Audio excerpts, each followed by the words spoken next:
Hello, I'm Chandu Nair, handling the course on marketing management. Today we're going to talk about consumer behavior. Behavior is a very fascinating area in general, and for marketers the area of consumer behavior is a very fascinating subject. So I think without any further ado, let's get on with what we're going to cover in this chapter. At the end of this chapter, you will be able to understand and also relate it to your own experiences at each stage, which is what factors motivate an individual to buy. There are so many types of motivations and reasons why people buy. What are the various roles that we have, the types of buying situations, and so on and so forth. Secondly, how do people get the information they need to make a purchase decision with respect to a product or a brand?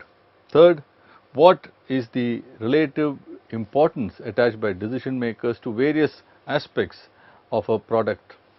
Fourthly, what is the set of competing products from which consumers make their final choice? So, are you part of the consideration set? How do people arrive at the consideration set are aspects that we can consider. Who all are involved in the decision making process? How long does the process of a decision take, and what are the implications of such behavior on marketing decisions?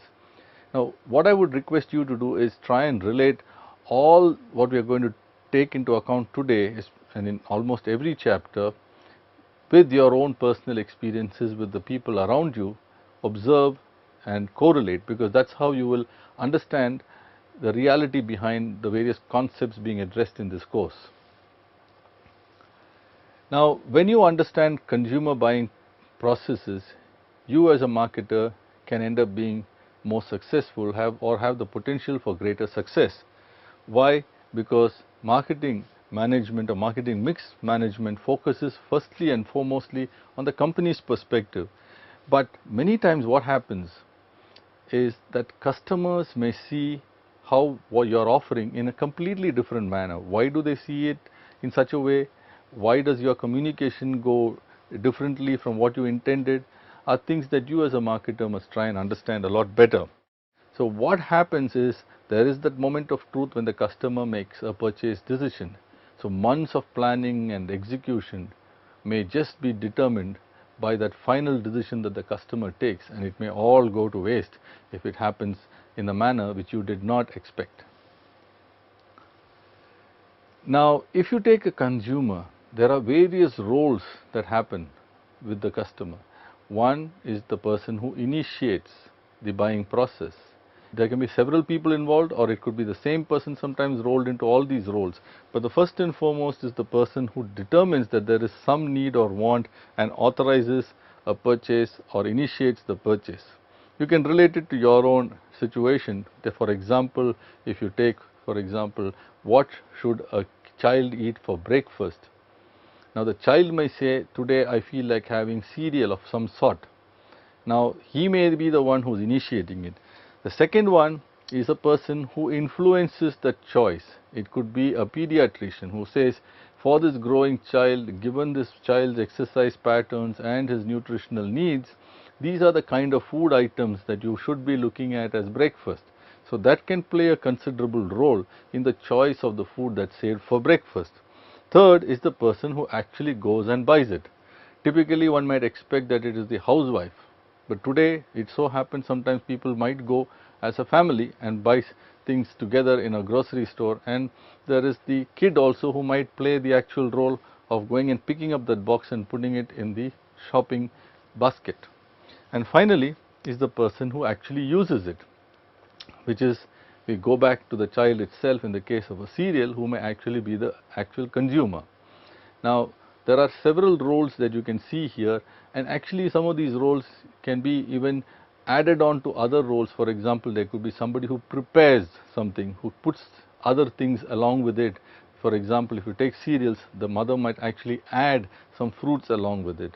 So there are other secondary and other roles as well. So therefore, there is a very interesting framework that has been developed to understand this in a composite perspective, and that's the 7 O's framework.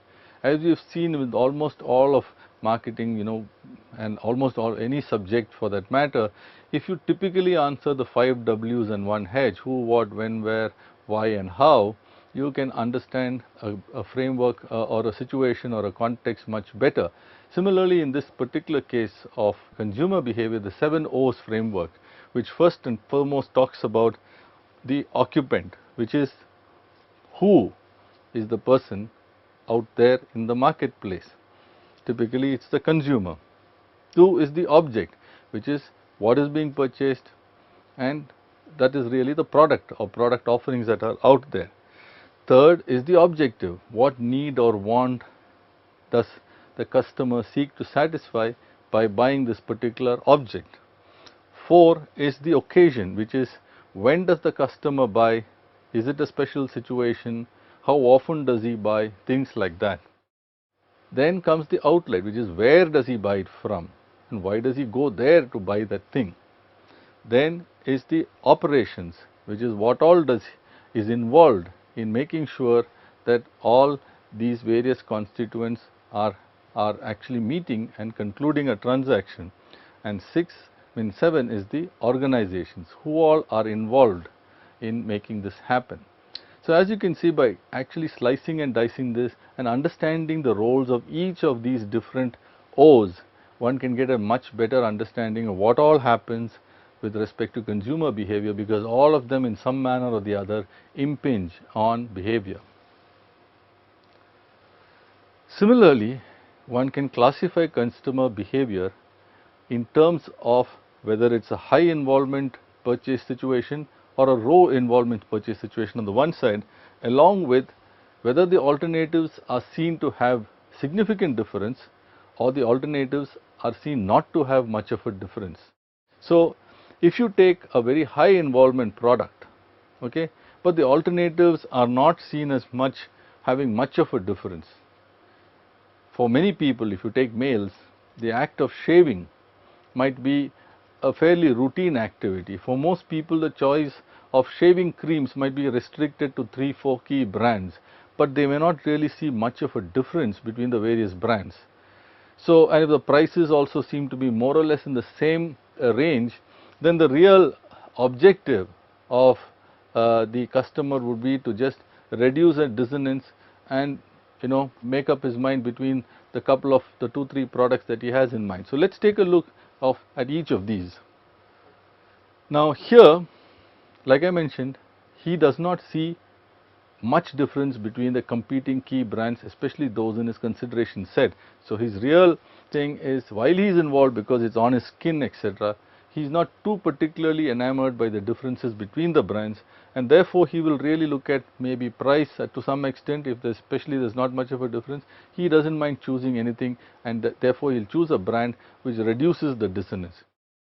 So, he will look at information, because suppose he finds that there is some problem about some ingredient which might affect his skin, he may not look at that. So, then the marketer's role perhaps in such cases where there is high involvement but not much differentiation seen between the brands, is to see whether he can come up with some clarity in terms of differentiating his product offering so that the customer chooses his offering over the other products.